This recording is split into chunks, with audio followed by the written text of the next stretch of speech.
Hello, today I will discuss at pag-uusapan natin yung mga lettuce na itinanim ko dito sa garden. Iba't ibang variety na ng mga lettuce ang tinatry ko na itanim dito sa rooftop.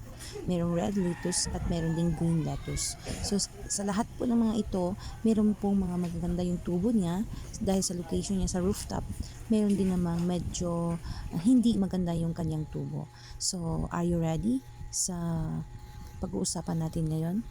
Unang-una kong itinanim ay ang Green Rapid. Sa Green Rapid, marami talaga akong natutunan. Kasi siya yung una kong itinanim, marami din siyang ituturo sa akin sa pagtatanim gamit ang hydroponics. Si Green Rapid naman ay medyo maninipis yung kanyang dahon, matataas at madali lang din siyang maglegi kung hindi enough yung sunlight na kanyang nasasagap. Ito naman si Black Rose, ang pinakaunang red lettuce na itinanim ko. Ang hindi ko gusto sa mga red lettuce ay medyo mahina o mabagal silang tumubo kaya nang nagtanim ako nito ay paunti-unti lang. Ito naman ay ang romaine. Ang pinakaayaw ko sa kanya ay ang tip burn.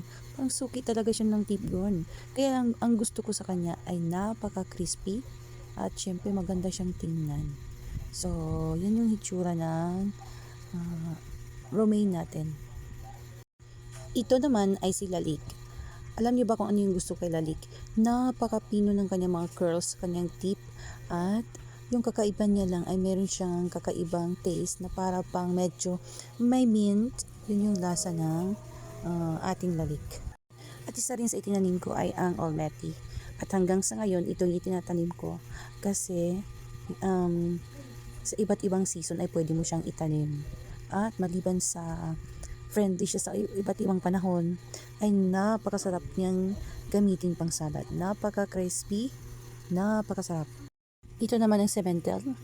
Isa sa parang nadismay akong itanim kasi tingnan nyo sila parang dinaanan ng bagyo.